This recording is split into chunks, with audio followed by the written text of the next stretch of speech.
4 kali. Berarti kita sudah 2, masih ada 2 lagi. Bentar ya. Pokoknya yang kebuka ini.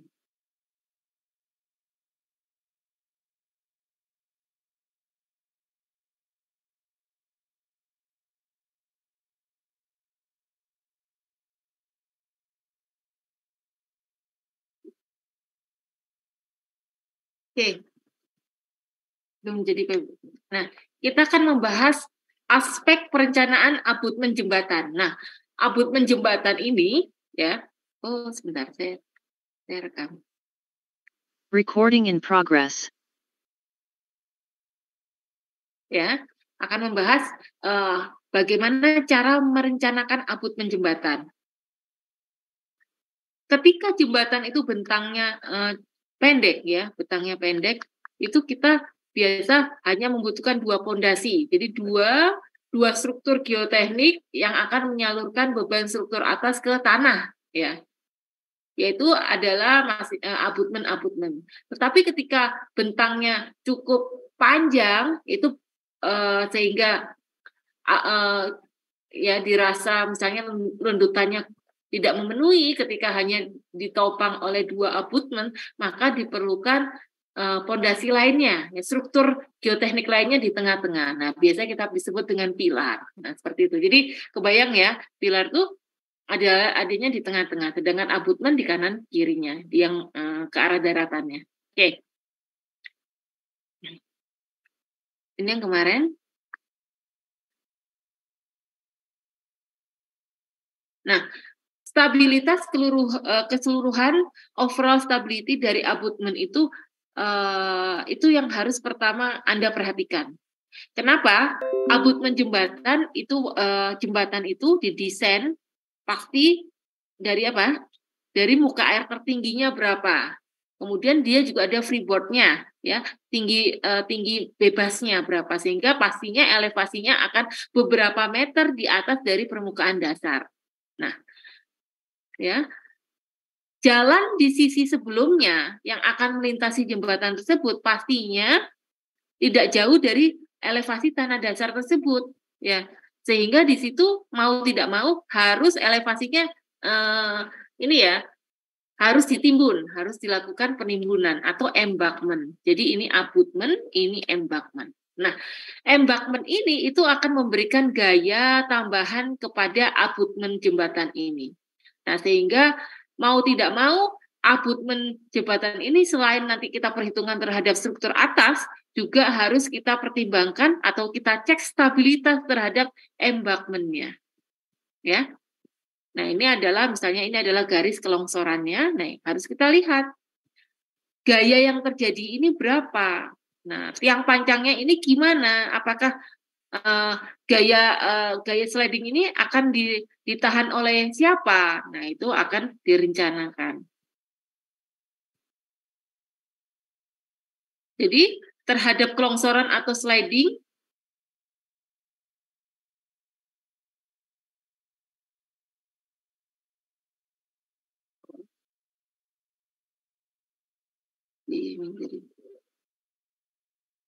aduh, makin gimana ya Mas ya, Mbak? Oh, hidden. Terus ini cara hiddennya? Kurang cara tahu. Hidden ini? Hah? Kurang tahu. Diklik 2 kali kalau nggak salah, Bu. Apa? Diklik 2 kali yang di bagian ini.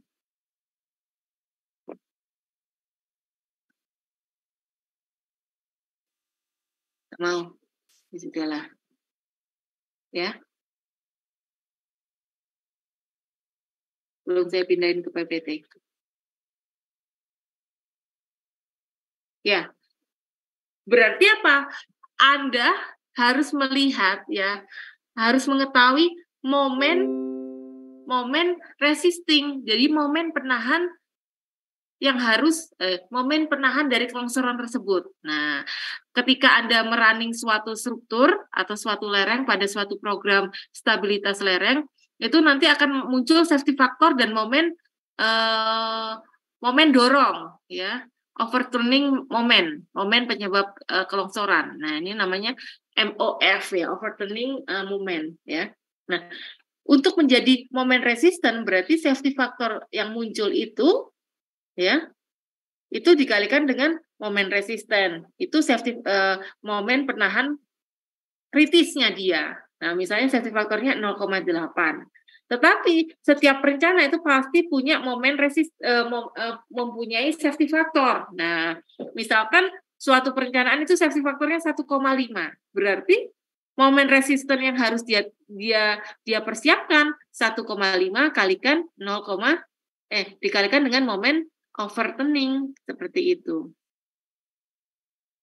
Di beberapa kasus jembatan, stabilitas keseluruhan ini tidak ditinjau, sehingga timbunan embankment itu runtuh. Karena momen dorongnya itu lebih besar daripada momen penahannya. Nah, ini yang sering terjadi, karena biasanya jembatan itu langsung di-handle sama orang-orang struktur, ataupun orang geotekniknya lupa terkait itu. Ya, kalau yang kemarin di Jembatan Mer benar-benar orang struktur aja yang mengerjakan, tidak melibatkan orang geoteknik. Karena begitu melibatkan lumayan, ya persentase sekian persen akan masuk ke kantongnya orang geoteknik. Nih, contoh kasus timbunan embankment yang runtuh. Nah, ini sebelum runtuh yang kemarin ya. Di sini ada stiff clay, very soft. Nah, kemudian di sini ada ini tidak nampak ya, ini tanahnya tanah apa ya. Kemudian di atasnya ada tanah sirtu, di mana ketinggian tanah sirtu adalah 3,6 meter. Dari tanah dasar ke lereng yang bagian bawah ini adalah 6,8. Ini lereng, atasnya lagi tambah lereng lagi, lereng timbunan dan lereng alami, lerengnya sungai, seperti itu. Ya, ini kondisi sebelum runtuh. Setelah runtuh, nah bisa Anda lihat ini terdorong, jadinya keruntuhan terjadi sepanjang 13 meter dan abutmen maju patah ya. Terus dia runtuh ke arah depan sepanjang 5 meter. Seperti itu. Ya, elevasi dari vertikalnya dia minus 1,3 meter. Nah, ini yang sering dilupakan oleh perencana jembatan. Oke. Masalah lain pada abutmen jembatan adalah masalah mobilisasi alat dan bahan ke lokasi pembangunan jembatan di daerah terpencil. Nah, terkadang itu kita asal mendesain, kita lupa ya. Kalau misalnya mendesain sesuatu itu alat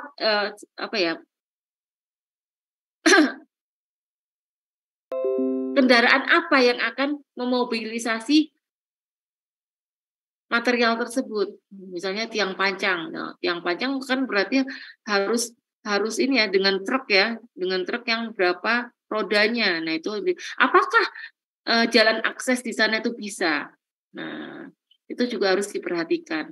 Jadi banyak kasus sebenarnya daerahnya bukan daerah dekat rumah sakit, bahkan daerah terpencil. Sebenarnya tiang pancang itu bisa dilakukan di sana. Tetapi karena mobilisasi pancang itu sulit, jalannya di sana banyak jembatan kecil di mana tidak akan kuat menahan beban truk yang mengangkut material tersebut, sehingga pekerjaan jembatan di daerah tersebut menggunakan bor, ya jadi menggunakan bor pile. Nah seperti itu. Jadi banyak sekali pertimbangan yang harus Anda Anda pertimbangkan ketika mau mendesain sesuatu. Jadi Anda harus ke lapangan melihat apakah desain Anda benar-benar bisa terrealisasi di lapangan. Bisa Bu, daerahnya sepi, jauh dari penduduk sehingga kalau misalnya menggunakan tiang panjang tidak akan terganggu. Tetapi bagaimana mobilisasi tiang panjang tersebut? Apakah bisa gitu. Nah, itu harus Anda lihat jalan-jalan akses ke sananya seperti apa. Tadi ini saya pindahin ke atas. Terus masalah berikutnya adalah masalah penurunan tanah yang lunak akibat beban operate jembatan. Nah, yang kemarin ya. Karena tanah di sini lunak dan dia tidak melakukan perbaikan tanah sehingga tanah itu apa adanya, dia meletakkan beban di atasnya dan kendaraan-kendaraan berat lewat. Nah, apa yang terjadi? Tanah itu akan mengalami penurunan, ya. Ini plat injaknya dia akan patah seperti itu. Ini contoh kasus plat injak yang patah. Ini peletakan sendi, peletakan rollnya di sisi jembatan satunya. Ini letak permukaan jalan mula-mula. Begitu turun, plat injak yang berada pas di atas tanah dasar itu ikut turun. Sampai ke suatu ketika, plat injak tidak bisa turun lagi, ada rongga di situ. Ya, akhirnya begitu ada beban yang melintas, beban melintas itu ke plat injak dan tidak ada yang mendistribusikannya ke tanah dasar, akhirnya dia patah.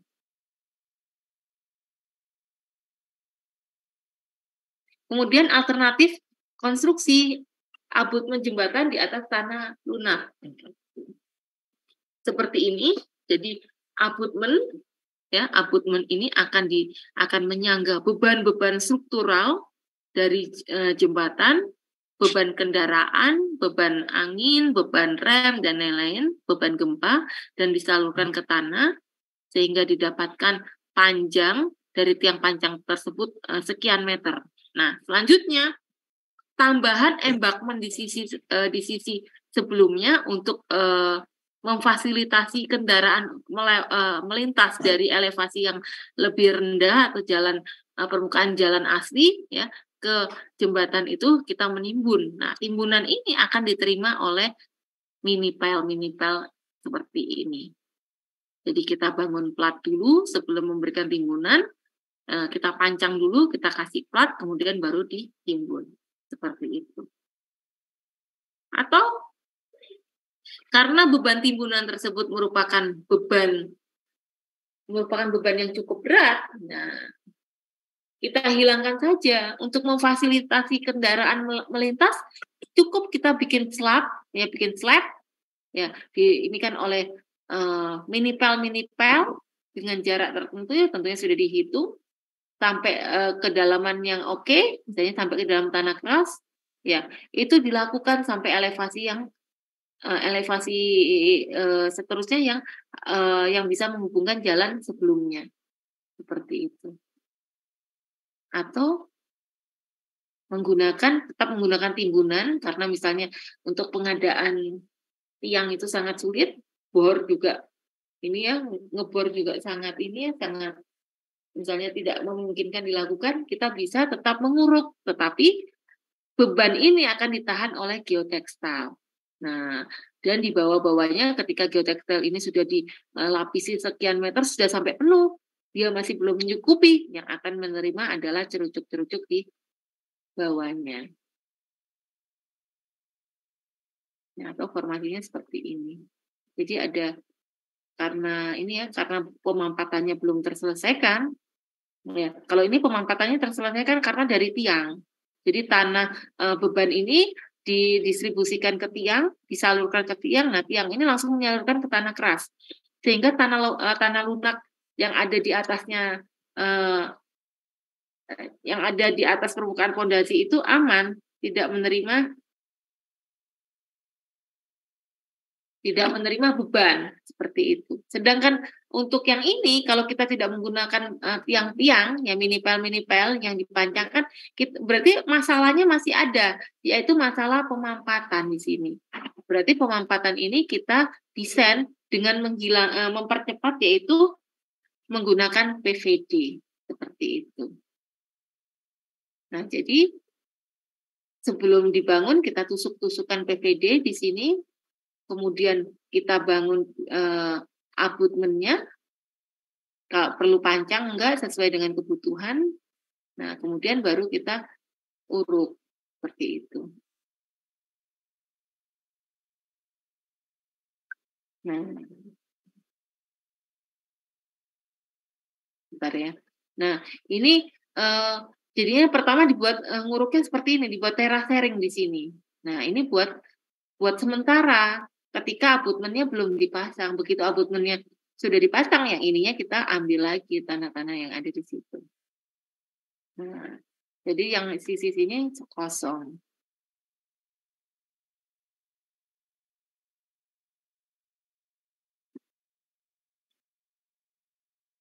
Nah, tipe-tipe pondasi jembatan, ya.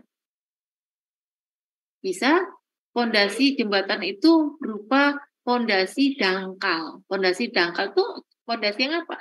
Pondasi yang apa, Mbak, Mas? Ingat nggak pondasi dangkal?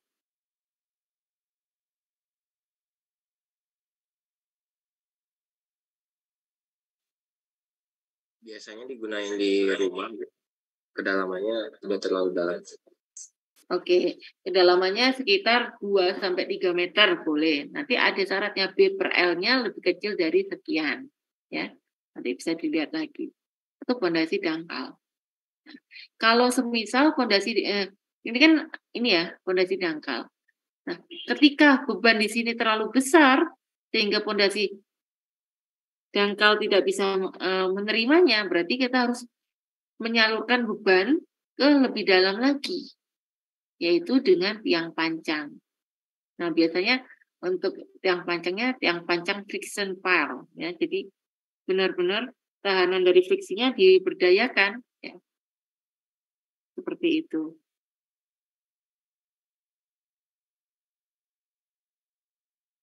Atau bisa menggunakan tipe kotak box menerus, ya. Jadi dibuat box-box seperti ini, ya, untuk menahan beban yang sisi abutmennya, ya, sisi sebelah daratannya.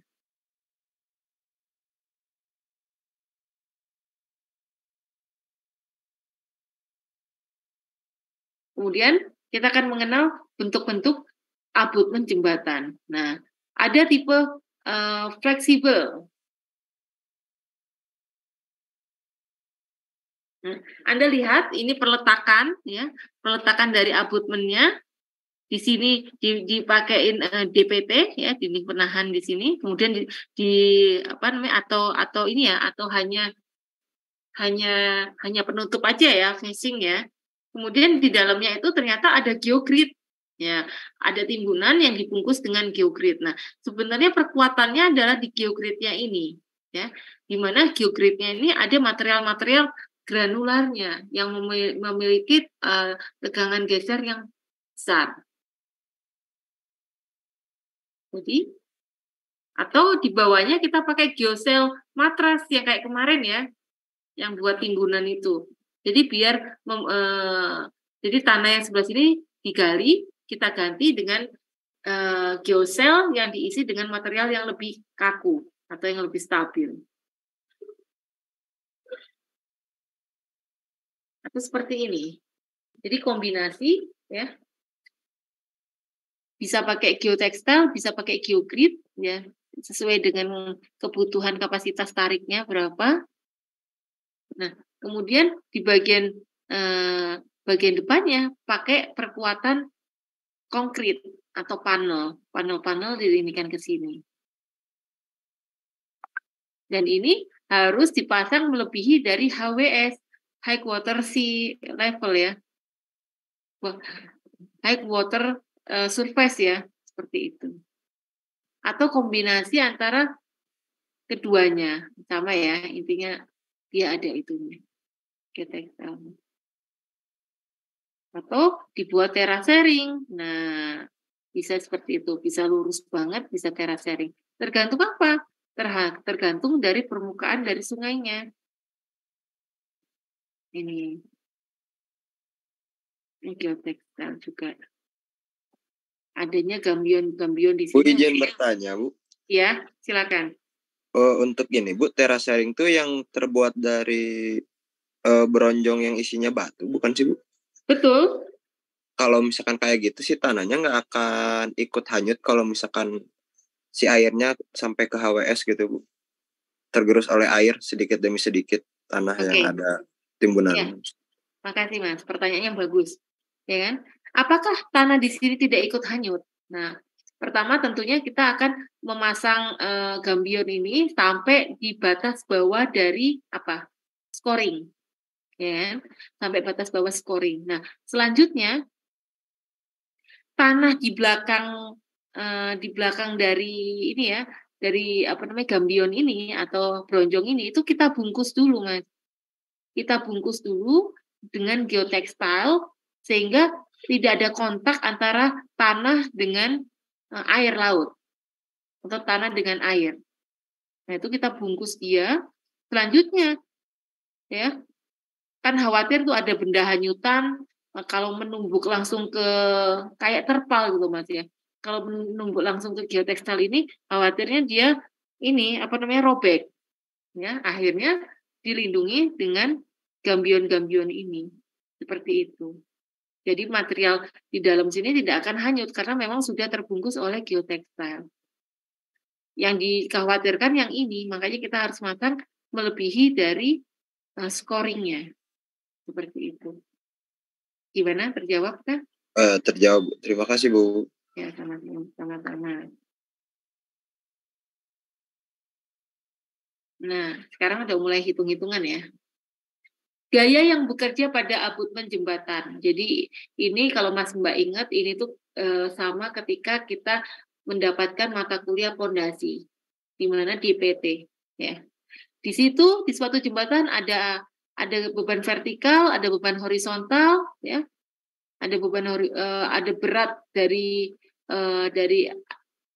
abutmennya, ada berat tanah di sisi masih di atasnya abutmen. Nah, seperti itu. Kemudian ada tekanan horizontal baik dari tanah tersebut ataupun dari muka air tanah.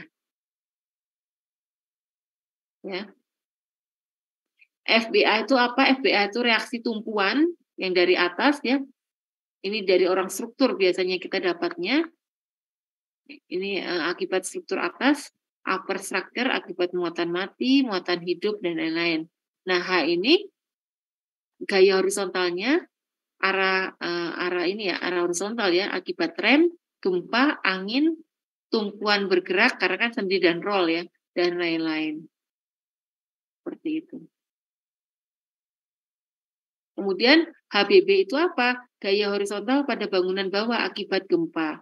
Jadi ketika ada gempa, selain dia menimbulkan pada struktur atas itu gaya gempa, ternyata struktur bawah juga menerima gaya gempa. Jadi gaya gempa itu kita hitung 2 kali.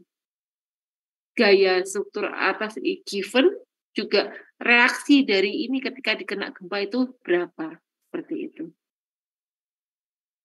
Kemudian ada berat sendiri dari abutmennya.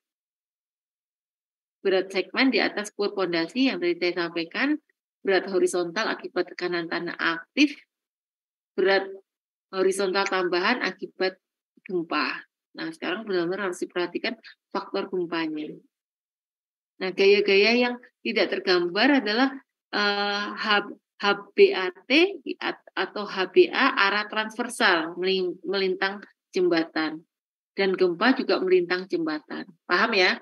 Jadi ini jembatannya diiris, Anda lihatnya dari sisi ini ya, dari sisi sebelahnya jembatan. Nah, ya. Tetapi gaya ke arah itunya dia juga ada. Nah, itu yang terkadang tidak terlihat. Nah, ini juga kita pindahkan. Apa yang kita harus lakukan? Semua gaya-gaya di atas sebagai kombinasi gaya harus dapat dipikul oleh fondasi jembatan, ya kan? Berarti apa? Kita melakukan pemindahan gaya-gaya ke pusat titik dasar pur. Nah, jadi yang merupakan titik pusatnya itu di dasarnya dan tengah-tengahnya itu pusatnya. Jadi semua gaya itu kita pindahkan ke pusatnya. Itu berapa besarnya, ya? Nanti ada sigma vertikal, sigma horizontal, sigma momen. Sigma vertikal itu gaya-gaya vertikal ditambah berat sendirinya dia. Sigma horizontal itu gaya-gaya horizontal yang terjadi. Sigma momen itu ya semuanya ya. Nanti dipertemukan terhadap titik O. Nah, kombinasi gaya-gaya yang penting bisa dilihat di PMJJR atau BMS ada 5 kombinasi gaya yang penting. Yang pertama, akibat beban tetap. M tambah H tambah K tambah TA tambah TU. Apa itu? Nah, ini semua sudah terdefinisikan di sini.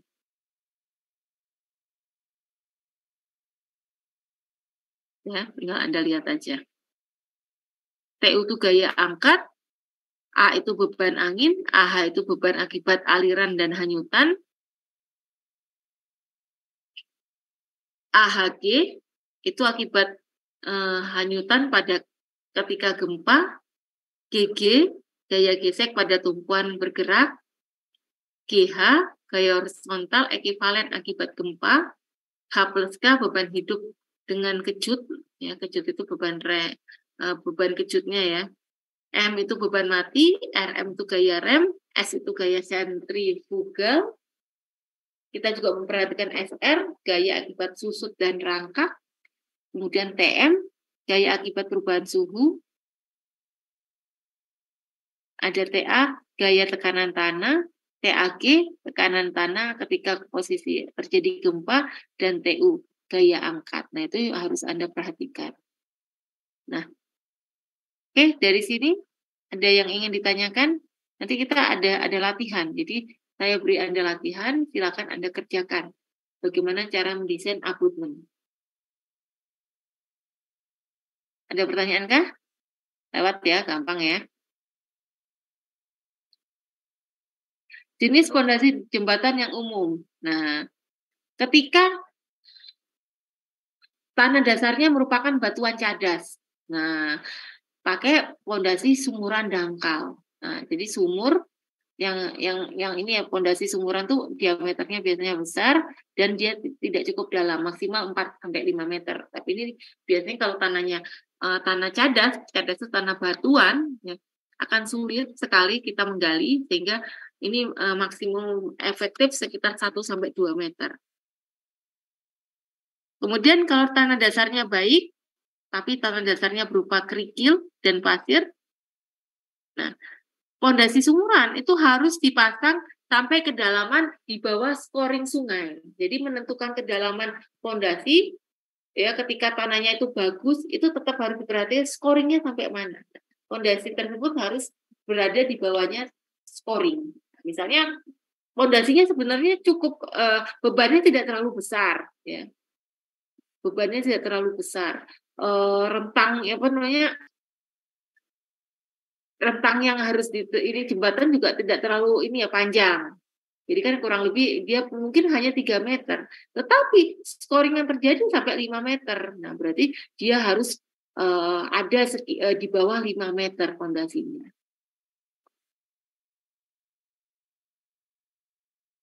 Kalau tanah dasar lunak di permukaan dengan tanah keras pada kedalaman yang dangkal, jadi tanah dasarnya lunak, terus tanah kerasnya di 5 meter misalkan, ya.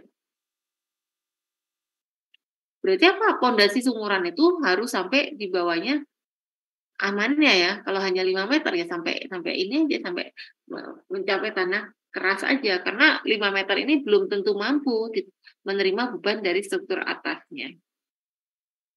Nah, kalau tanah dasar lunak sampai menengah dengan ketebalan 5 meter, nah ini kita bisa menggunakan fondasi tiang pancang atau tiang bor. Nah, jika tanah lunaknya lebih besar dari 5 meter tebalnya. Oke? Nah, seperti itu. Dari sini, apakah ada yang ingin ditanyakan? Gampang ya? Izin bertanya, Bu. Silakan. Ke yang jenis-jenis abutmen tadi, Bu. Jadi Boleh ya? Kan tadi tuh ke apa geonnya, Bu, ada batu diisi dan dibungkus sama geogrid.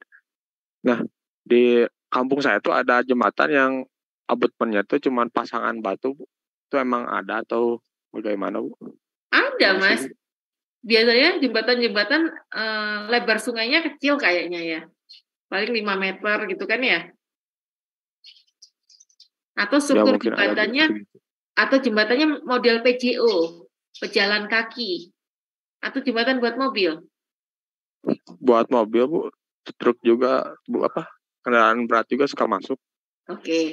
Nah, sama seperti Anda ketika mendapatkan materi materi pondasi, ya kan? Banyak jenis pondasi. Nah, saya bukain.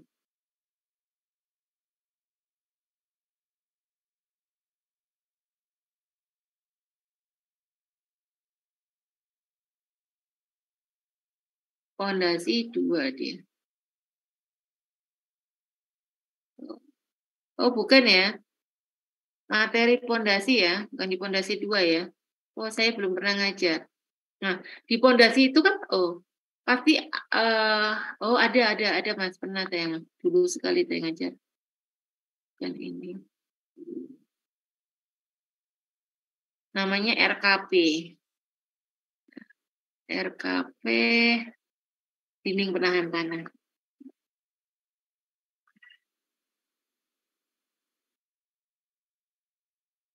Oh, ini PDF tadi. Mana dinding penahan tanah?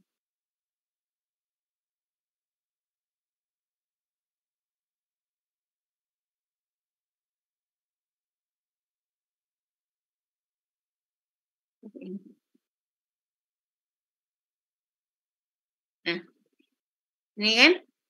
Nah, tipe-tipenya dia macam-macam. Bisa bahkan, nah, kayak model gini kan ya. Kalau gini ini ya, abutmen ini ya. Jadi dia pasangan batu aja Mas ya. Bisa Mas, asalkan pasangan batu itu dia hanya kuat menerima tekan. Jadi ketika terjadi tarik di sana, itu dia berbahaya. Jadi jembatan itu ketika nantinya terjadi gempa, nah itu harus diperhitungkan ulang, gitu ya. Nah, ini model-model abutment. Ini bisa namanya tipenya gravity wall. Di awal kayaknya gravity wall. Nah, ini gravity wall. Dia bisa dari beton, campuran kerikil, air, semen, pasir dengan komposisi tertentu. Aturannya ini, kemiringan maksimum yang bisa dia terima adalah ini. Atau dia batu yang ditaruh-taruh dan dilekatkan misalnya dengan semen ataupun dengan bahan perekat lainnya gitu kan ya. Nah, itu bisa. Tetapi ini punya batasan. Dia hanya mampu menerima, kan di sini pasti ada tanahnya ya, tanah yang harus dia pikul kan. Dia hanya untuk kemiringan lereng 3:1, 5:1 atau 10:1. Tidak bisa lebih curam daripada ini. Seperti itu. Ya. Dia tidak bisa terlalu tinggi juga. Nah, dia tidak bisa terlalu tinggi juga seperti itu. Kalau lerengnya tinggi, nah itu bisa pakai semi gravity wall. Begitu lerengnya tinggi, berarti apa? Terjadi tekanan yang cukup besar di sini. Akibatnya apa? Sebagian dinding itu akan mengalami tarik. Kalau gravity wall, pure gravity, full gravity wall itu dia akan begitu ketarik ikatan antar ini ya, kalau batu pecah, ikatan antar batu pecahnya itu akan lepas. Nah, makanya harus dikombinasikan dengan sesuatu yang mampu menahan tarik, yaitu tulangan. Nah, tulangannya dipasang di sisi yang beton akan tarik. Jadi kalau ketarik kan dia jadi gini. Ya, ini kan ditekan jadi gini ya. Seperti itu, Mas. Ya kan? Ya, kalau gini kan gini ya. Nah, berarti kan bagian situ ketarik. Mana ya? Nah, ini kan gini ya. Nah, bagian sini kan artinya dia ketarik. Nah, seperti itu. Kalau terlalu tinggi. Kalau selama dia jembatannya itu pendek, sungainya pendek, dia aman-aman aja gitu. Iya Mas ya? Pasti bisa dipahami nggak? Ya, bisa Bu. Jadi kita memilih struktur apa yang cocok, itu disesuaikan medan apa yang Anda temui. Misalkan jembatan juga Bu, misalnya bebannya ringan, misalnya pejalan kaki ya, PJO. jembatan untuk pejalan kaki. Nah, itu mungkin memang karena bebannya ringan, jadinya cukup pasangan batu ya, pasangan bata. Nah, selanjutnya itu buat mobil, Bu. Nah, Anda lihat, pasti itu tidak terlalu tinggi. Tidak sampai dia misalnya 10 meter misalnya atau berapa meter. Dia pasti hanya misalnya 5 meter lah ya, atau 3 meter seperti itu. Karena begitu dia tinggi akan terjadi tarik di sisi bagian yang dekat dengan tanah. Dia akan tergeser ya. Dia akan tergeser. Nah, di sisi itu akan terjadi tarik. Ketika tidak ada struktur yang menahan tarik, akibatnya apa? Dia akan lepas. Akhirnya runtuh jembatannya. Seperti itu. Ya, ada lagi yang ingin bertanya?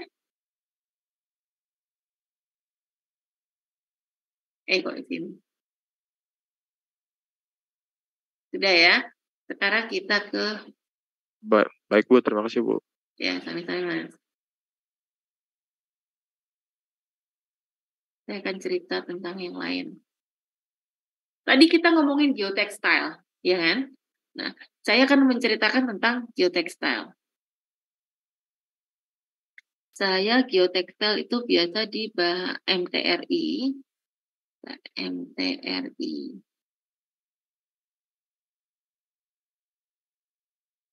Mana ya pengajaran? Nah, ini ya. Ini ada dinding penahan tanah. Kemarin kita sampai longsoran lereng sudah belum?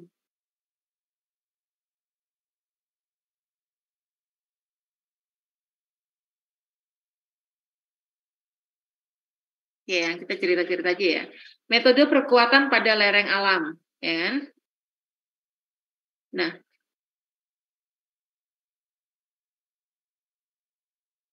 bisa menggunakan geotextile, web soil, paraweb, gabion, bioengineering. Nah, bioengineering itu biasanya akar-akar.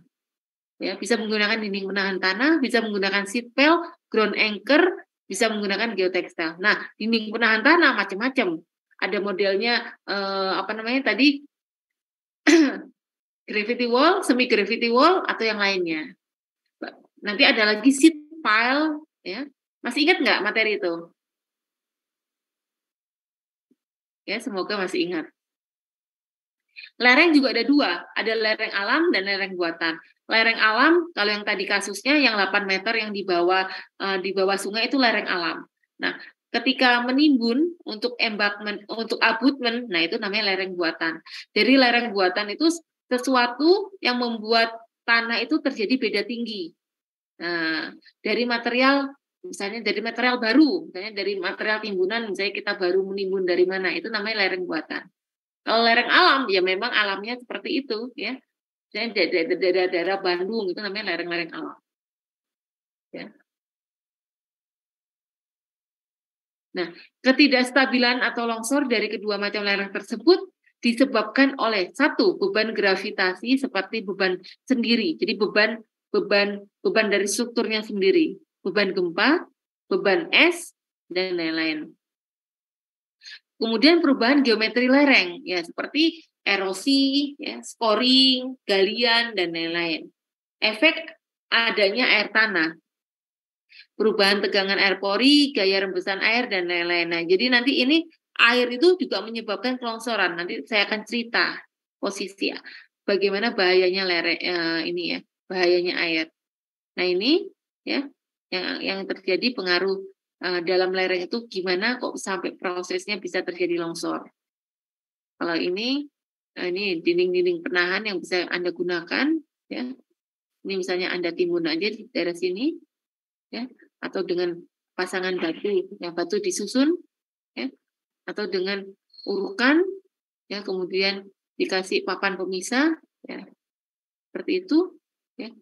Yang ini yang diuruk atau menggunakan DPT, gravity wall, tapi tentunya kita harus menyiapkan menyiapkan saluran-saluran kalau ada air hujan meresap ke dalam tanah, biar tidak mendorong dari struktur ini, kita gembosi, kita buang air-air yang masuk ke dalam tanah uruk ini, seperti itu. Nah, biasanya berat, Mas. Nah, artinya apa? tanah dasar di sini berarti cukup kuat menahan beban berat tersebut. Kalau Anda di Surabaya tidak akan mungkin memakai gravity wall karena tanah dasarnya lunak. Ya, jadi Anda biasanya kalau mau menggunakan DPT pasti DPT-nya yang sudah ada tulangannya.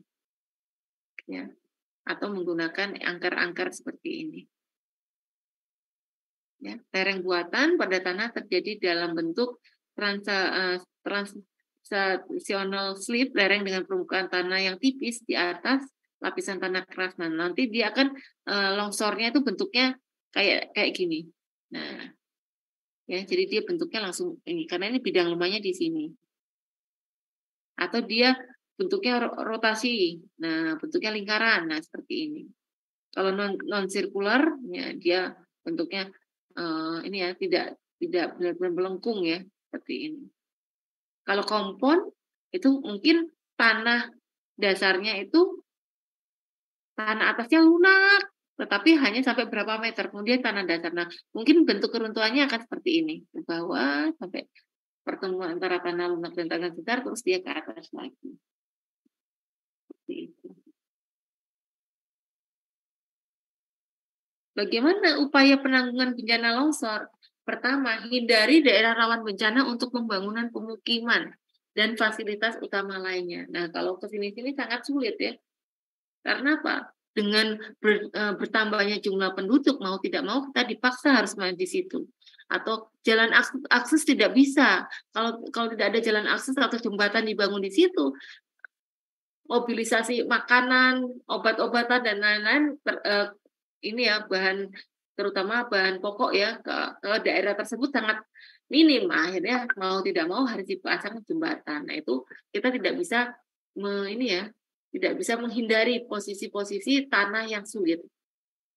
Kemudian meningkatkan atau memperbaiki dan memelihara drainase baik air permukaan, air tanah. Nah, nanti setelah ini akan Anda lihat longsor itu hanya gara-gara drainasenya kurang bagus.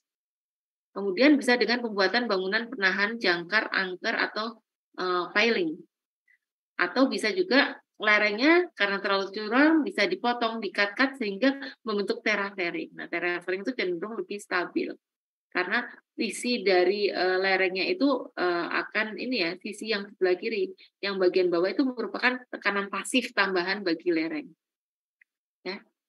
Ini nanti bisa Anda baca sendiri. Ini adalah perkuatan bioengineering. Jadi pada lereng kita kasih tanaman. Biasanya ada rumput gajah ataupun rumput-rumput jenis yang lain yang dimana dia itu bisa ngerambat akarnya kemana-mana. Tapi perkuatan ini cocok untuk menahan gaya longsor sampai 2 meter saja, 2-3 meter. Akar ini akan sangat sulit ya ketika garis longsornya sampai 5 meter itu dia menembus sampai 5 meter. Dia hanya bisa untuk sampai sekitar 2 meteran. Nah. Ya, bisa seperti ini, ada batang, Anda kasih di sini. Ya, ini perawatannya Pak, harus rajin menyirami ini. Kalau dia kering, berarti akar ini juga kering, ya otomatis dia tidak berfungsi untuk memperkuat. Nah, itu juga harus diperhatikan. Menggunakan kombinasi perkuatan antara cerucuk, ataupun dengan akar-akar tanaman. Nah, itu tentang kelongsoran lereng. Yang berikutnya, yang keempat, dinding penahan tanah. Ini yang tadi kayaknya. Ya. Nah, sama ya. Ini yang tadi, jenis-jenis dinding penahan tanah. Ya. Ada konsul, misalnya hanya dinding semi gravity wall kurang, dia masukkan ke jadi dilubangi ya, misalnya ini lereng alamnya dia dilubangi kemudian dicor dimasukin ke tulangan, atau dia pakai perkuatan buttress atau counterport ya di bagian sini, tapi ini sangat sulit ya aplikasi di lapangannya, lebih gampang buttress atau pakai creep walls. Nah, creep walls itu apa sih? Nah, ini Anda bikin kayu-kayu ya yang dirangkai, bisa dari beton, bisa dari baja, kemudian diisi tanah granular. Seperti itu. Oh, belum saya ini. Nah, ini adalah real di lapangannya. Jadi ini beton-beton, ya, beton-beton dirangkai di sini, kemudian di tengah-tengahnya dikasih tanah granular. Nah, dia ini ya menambah stabilitas dari lereng. Atau pakai creep walls. Jadi creep walls itu geosintetis jenisnya grid ya, jenisnya grid ya, dimasukkan ke dalam ini yang tentunya sudah dilapisi dengan creepnya seperti ini. Kemudian dimasukkan ke dalam tanah-tanah seperti itu. Ini aplikasinya. Ya. Jadi perlapis. Nah, ini kalau lerengnya cuman lereng-lereng pendek ya, cukup pakai batu-batu yang disusun aja. Atau bahkan ya, kalau beban yang dia terima di lereng tersebut kecil, ya cukup aja ban-ban yang diisi dengan pasir. Seperti itu. Jadi istilahnya ada gaya aktif, nah ini gaya pasifnya yang menahan gaya tersebut. Nah, ketika ada jalan, ya kan? Nah, ini kita ngomongin DPT sebagai jalan dulu ya, padahal kemudian kita jembatan. Tapi DPT konsepnya hampir sama. Kita bisa meng-cut di sini, kemudian di sini jadikan jalan yang di sisi jalan yang di-cut yang tanahnya masih tinggi itu kita tahan dengan DPT. Atau kita timbun, kita pasang DPT dulu, kemudian kita timbun bagian yang kosong ini. Nah, atau cut and fill. Jadi menggunakan 2 DPT. Kira-kira kapan kita menggunakan yang di-cut, yang di-fill, atau yang melakukan cut-fill? Silakan.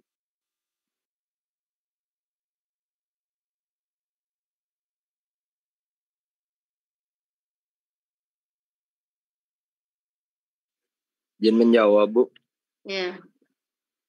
Kalau misalkan untuk yang di-cut, itu untuk lereng sebelah kirinya mungkin ya Bu, sebelah kiri jalannya itu agak landai, dan yang sebelah kanannya itu cukup terjal, jadi harus ditahan. Sedangkan jika yang harus di-fill, lereng sebelah kiri jalannya itu terlalu curam, yang sebelah kanannya atau sebelah kanan jalannya itu landai. Mungkin gitu Bu. Maaf kalau salah. Oke. Ya, ada lagi? Selain itu apa? Kita lihat jalan akses sebelumnya seperti apa. Kalau jalan akses sebelumnya posisinya di bawah, lebih efektif kita meng-cut yang ini. Sehingga kita tidak perlu merubah jalur ya. Ya. Jadi bisa tetap lurus ke sini. Ya. Kalau misalnya kita belokin ya kan, kita atau kita kita naikin, nah justru kita akan menambah biaya untuk menguruk tanah. Ya, baiknya yang sebelah sini aja kita cut. Seperti itu. Nah, kalau yang fill, jalan sebelumnya itu cukup tinggi. Nah, cukup tinggi sehingga tidak mungkin kita melakukan misalnya pengurukan ya, karena misalnya biayanya lebih mahal, sehingga kita harus menimbun di sini. Ya, hingga konstruksi ini bertemu dengan jalan sebelumnya, seperti itu. Nah, cut and fill ya sama, posisinya ternyata di sini. Jadi paling efektif adalah cut and fill. Jadi metode cut, fill atau cut and fill ini kita pilih ya sesuai dengan kondisi di lapangannya seperti apa. Oke ya. Nah, jangan-jangan justru kita membutuhkan ini untuk memfasilitasi jalan sebelumnya. Atau kita meng-cut karena jalan sebelumnya di bawah. Gitu. Ini aplikasinya landscaping, ini mungkin bisa pakai batu pecah, ini abutmen jembatan, tergantung bebannya, sama tergantung lerengnya, lereng dari sisi daratan ini yang akan ditahan. Nah, untuk mencegah erosi bisa kita taruh pilarnya di bagian daratan, ya, bagian daratan. Jadi kan ini pastinya aman ya terhadap erosi. Nah, atau untuk bendungan-bendungan, nah ini kita bisa menggunakannya juga seperti itu. Dinding-dinding sungai, nah ini sebagai abutmen jembatan.